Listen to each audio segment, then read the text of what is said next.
আসসালামু আলাইকুম। সংবাদে আপনাদের সবাইকে স্বাগত জানাচ্ছি। আমি ফিরোজ তোহা। শুরুতেই আরবে কেবলস সংবাদ শিরোনাম।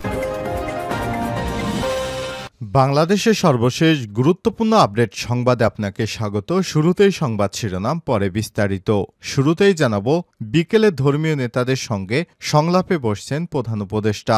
দেশের চলমান নানা ইস্যুতে ধারাবাহিকভাবে আলোচনায় অংশ হিসেবে আজ ধর্মীয় নেতাদের সঙ্গে বৈঠকে বসছেন অন্তর্বর্তীকালীন সরকারের প্রধান উপদেষ্টা অধ্যাপক ডক্টর মোহাম্মদ ইউনূস। আজ বিকাল 4টায় রাজধানীর হেয়ার রোডে ফরেন সার্ভিস একাডেমিতে এই বৈঠক শুরু হবে। প্রধান উপদেষ্টার উপপ্রেস সচিব আবুল কালাম আজাদ মজুমদার জানান, দেশের চলমান নানা ইস্যুতে সংলাপে অংশ হিসেবে প্রধান উপদেষ্টা আজ ধর্মীয় নেতাদের সঙ্গে বৈঠক করবেন। এরপর জানাবো, বাংলাদেশের সার্বভৌমত্ব কোনো ধরনের হুমকির মধ্যে নেই বললেন স্বরাষ্ট্র উপদেষ্টা। বাংলাদেশের সার্বভৌমত্ব কোনো ধরনের হুমকির মধ্যে নেই বলে জানিয়েছেন স্বরাষ্ট্র উপদেষ্টা লেফটেন্যান্ট জেনারেল মোহাম্মদ জাহাঙ্গীর আলম চৌধুরী। আজ রাজধানীর পূর্বাচল ফায়ার সার্ভিস ও সিভিল ডিফেন্স মাল্টিপারপাস ট্রেনিং গ্রাউন্ডে আন্তর্জাতিক স্বেচ্ছাসেবক দিবস 2024 উপলক্ষে ফায়ার সার্ভিস ও সিভিল ডিফেন্স আয়োজিত অনুষ্ঠানে উদ্বোধন শেষে সাংবাদিকদের ব্রিফিংকালে সব কথা জানান তিনি।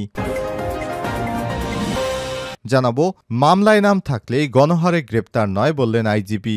মামলায় নাম থাকলেই গণহারে গ্রেপ্তার করা যাবে না বলে জানিয়েছেন নবনিযুক্ত মহাপরিদর্শক আইজিপি বাহারুল আলম।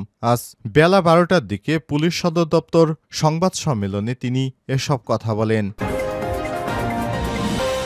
এদিকে অ্যাকাউন্টে সেই 134 কোটি টাকা কার ছিল, মুখ খুললেন মুন্নী সাহা। সাংবাদিক মুন্নী সাহার ব্যাংক হিসাবে বেতনের বাইরে জমা হয়েছে 134 কোটি টাকা। বুধবার সামাজিক যোগাযোগ মাধ্যম সহ সবখানে টক অব দ্য কান্ট্রিতে বিষয়টি পরিণত হয়েছিল।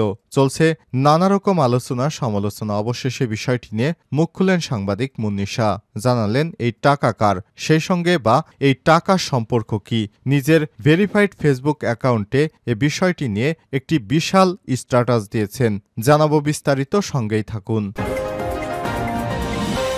এবারে জানাবো, বাংলাদেশ বিরোধী বিক্ষোভ করায় ভারতের চেন্নাইয়ে গ্রেপ্তার 500। ভারতের চেন্নাইয়ে বাংলাদেশের কথিত সংখ্যালঘু নির্যাতনের প্রতিবাদে বিক্ষোভ করার সময় অন্তত 500 জনকে গ্রেপ্তার করেছে পুলিশ। গ্রেপ্তারের মধ্যে 100 জন নারী সদস্য রয়েছে।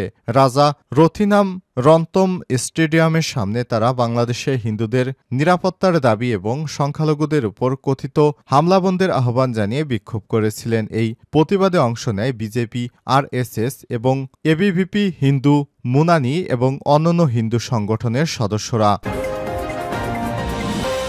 এবং সর্বশেষ জানাবো, চীনের পাল্টা নিষেধাজ্ঞার নতুন বিপদে যুক্তরাষ্ট্র। ভূরাজনীতির দিন দিন সাপনেউলের সম্পর্কে জড়িয়ে পড়ছে দুই পরাশক্তি চীন যুক্তরাষ্ট্র। দক্ষিণ চীন সাগর ও ইউক্রেন ইস্যুতে বেশ কয়েক বছর ধরে ওয়াশিংটন ও বেইজিংয়ের সম্পর্ক উত্তপ্ত অবস্থায় রয়েছে। এর মধ্যে চীনের উত্থান ঠেকাতে গুরুত্বপূর্ণ প্রযুক্তি পণ্য রপ্তানিতে বেশ কয়েক দফা নিষেধাজ্ঞা কার্যকর করেছে যুক্তরাষ্ট্র। এবার পাল্টা পদক্ষেপ হিসেবে দুর্লভ জটিল এক পণ্য যুক্তরাষ্ট্রে রপ্তানির উপর নিষেধাজ্ঞা দিয়েছে শি জিনপিং সরকার। এমন পদক্ষেপ ওয়াশিংটনের জন্য বেশ ঝামেলা তৈরি করবে বলে মনে করা হচ্ছে। আল জাজিরার এক প্রতিবেদনে আজ এসব তথ্য জানা গেছে। প্রিয় দর্শক, এতক্ষণ শুনছিলেন সংবাদ শিরোনাম, এবারে বিস্তারিত। তবে তার আগে বন্ধুরা, অনুরোধ থাকবে এই সংবাদটিতে একটি লাইক দিন।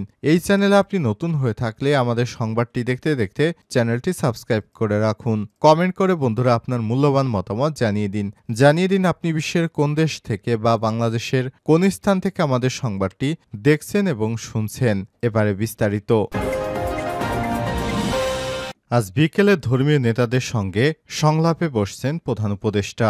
দেশের চলমান নানা ইস্যুতে ধারাবাহিক আলোচনার অংশ হিসেবে আজ ধর্মীয় নেতাদের সঙ্গে বৈঠকে বসছেন অন্তর্বর্তীকালীন সরকারের প্রধান উপদেষ্টা অধ্যাপক ডক্টর মোহাম্মদ ইউনূস। বৃহস্পতিবার বিকাল 4টায় রাজধানী হেয়ার রোডে ফরেন সার্ভিস একাডেমিতে এই বৈঠক শুরু হবে। প্রধান উপদেষ্টার উপপ্রেস সচিব আবুল কালাম আজাদ মজুমদার জানান, দেশের চলমান নানা ইস্যুতে সংলাপের অংশ হিসেবে প্রধান উপদেষ্টা আজ ধর্মীয় নেতাদের সঙ্গে বৈঠক করবেন। এর আগে তিনি গত মঙ্গলবার বৈষম্য বিরোধী ছাত্র আন্দোলনের নেতৃত্ববৃন্দ গতকাল বুধবার রাজনৈতিক দলের নেতাদের সঙ্গে বৈঠক করেছেন। বৈঠকে প্রধান উপদেষ্টা দেশের বিরুদ্ধে যেকোনো ষড়যন্ত্র রুখে দিতে জাতীয় ঐক্যের ডাক দেন। প্রধান উপদেষ্টা বলেছেন, ছাত্র জনতার গণ অভ্যুত্থানকে যারা পছন্দ করেনি তারাই অভ্যুত্থানকে মুছে দিতে চায়। তারা বাংলাদেশকে নিয়ে অপপ্রচার চালাচ্ছে। তিনি ষড়যন্ত্র মোকাবেলায় সবাইকে একজোট হয়ে সোচ্চার হওয়ার আহ্বান জানান। বাংলাদেশের সার্বভৌমত্বে কোনো হুমকির মধ্যে নেই বললেন স্বরাষ্ট্র উপদেষ্টা। বাংলাদেশের সার্বভৌমত্ব কোনো ধরনের হুমকির মধ্যে নেই বলে জানিয়েছেন স্বরাষ্ট্র উপদেষ্টা লেফটেন্যান্ট জেনারেল মোহাম্মদ জাহাঙ্গীর আলম চৌধুরী।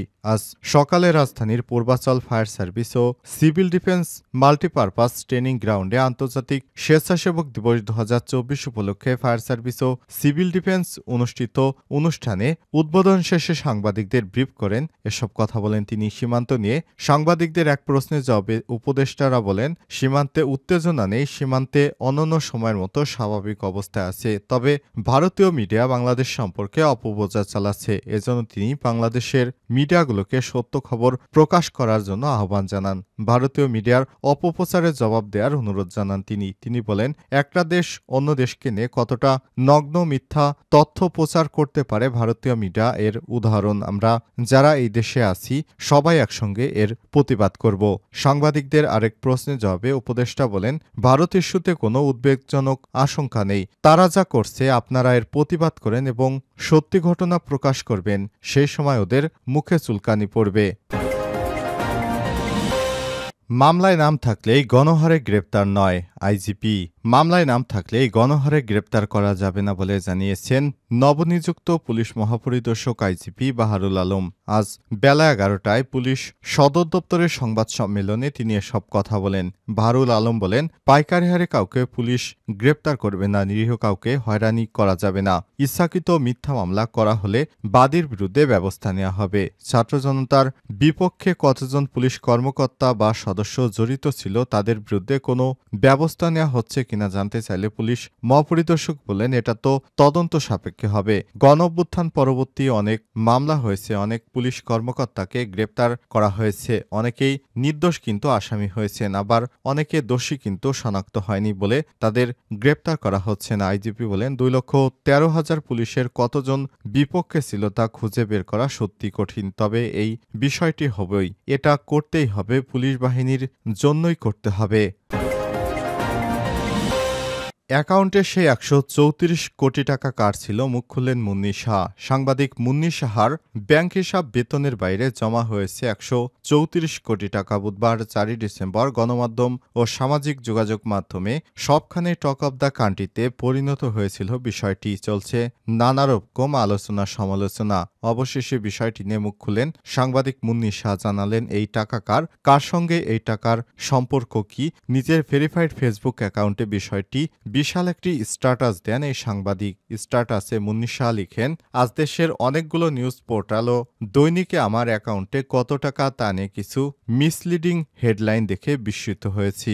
অনেকেই আমার অ্যাকাউন্টে 134 কোটি টাকা এমন ফটোকার্ড বানিয়ে ক্লিক নিচ্ছেন। মুন্নী শাহর স্বার্থ সংশ্লিষ্ট অ্যাকাউন্ট বলে বিভ্রান্তি তথ্য প্রচার করা হচ্ছে, যাতে জনমনে ধারণা হচ্ছে এই অ্যাকাউন্টগুলো আমার। কোন অ্যাকাউন্টের নমিনি হলে সেটি স্বার্থ সংশ্লিষ্ট অ্যাকাউন্ট বলে এক ধরনের ধোঁয়াশা তৈরি করা যায়, কিন্তু সেই অ্যাকাউন্টগুলো যে আমার নয় সেটি কৌশলে এড়িয়ে যাওয়া যায়। প্রথমত, কবির হোসেন তাপস দেশের একজন পুরনো ব্যবসায়ী। বিগত সুদীর্ঘ 22 বছর ধরে তিনি বিজ্ঞাপন ও ইভেন্ট ম্যানেজমেন্ট সহ বিভিন্ন ব্যবসায় জড়িত। ওয়ান ব্যাংকে যে অ্যাকাউন্টের কথা বলা হয়েছে, আমি সেই অ্যাকাউন্টের একজন নমিনি মাত্র। অ্যাকাউন্টের লেনদেনের সাথে আমার কোনো সংশ্লিষ্টতা নেই। কবির হোসেন তাপসের কোনো ব্যবসায়ী প্রতিষ্ঠানে আমি অংশীদার নই। কোন অ্যাকাউন্টে গ্যারান্টার নই। অ্যাকাউন্ট ওপেন করার সময় পরিবারের কাউকে নমিনি হিসেবে দিতে বলা হয়। এই অ্যাকাউন্টে আমার নাম দেওয়া হয়েছে মাত্র। আলোচিত অ্যাকাউন্টটি 2017 সালে খোলা হয়েছিল। বিগত 7 বছরে অ্যাকাউন্টে 134 কোটি টাকা লেনদেন হয়েছে। লেনদেনের মানে আমার বন্ধুরা নিশ্চয়ই বুঝেন। এর মানে হচ্ছে প্রতিটি কার্যাদেশের বিপরীতে সব টাকা এখানে জমা হয় এবং টাকা থেকে বিভিন্ন সাপ্লায়ার, ভেন্ডর, সরকারি কর ও ভ্যাট, কর্মচারীদের বেতন, অন্য অন্যান্য অপারেটিং খরচ পরিশোধ করা হয়। এই হিসেবে ৭ বছরে এই অ্যাকাউন্টে মোট ১৩৪ কোটি টাকা লেনদেন হয়েছে, যা গড়ে মাসে ৬৫ লক্ষ টাকার মতো। একটি ব্যবসায়ী প্রতিষ্ঠান গড়ে মাসে ৬৫ লক্ষ টাকার ব্যবসা করা অস্বাভাবিক নয় এবং সেই টাকার বড় অংশই বিভিন্ন সাপ্লায়ার, ভেন্ডর, অফিস খরচ, কর্মচারীদের বেতন ভাতা, ফ্ল্যাট ও কর হিসেবে খরচ করা হয়, যাকে এখানে লেনদেন হিসেবে চিহ্নিত করা হয়েছে। কিন্তু খবরে এমন বিষয়টি প্রচার করা হচ্ছে যাতে মনে হয় ১৩৪ কোটি টাকা সবকিছুই আমার ছিল, যা সত্যের অপলাপ। কোনো রিপোর্টার কৌশলে লিখেছেন যে ৫ই আগস্টের আগে ১২০ কোটি টাকা তোলা হয়েছে। সেটাও যে লেনদেন, মানে ২২ বছরের বেতন, বিল, ভাড়া সবকিছু খরচ বাবদ ২২ বছরে প্রতি মাসে হিসেবে তোলা সেই টাকাটা। উল্লেখ্য, কবির হোসেন তাপস সাংবাদিক মুন্নি সাহার স্বামী। তিনি একটি প্রতিষ্ঠানের প্রধান বলে জানা গেছে।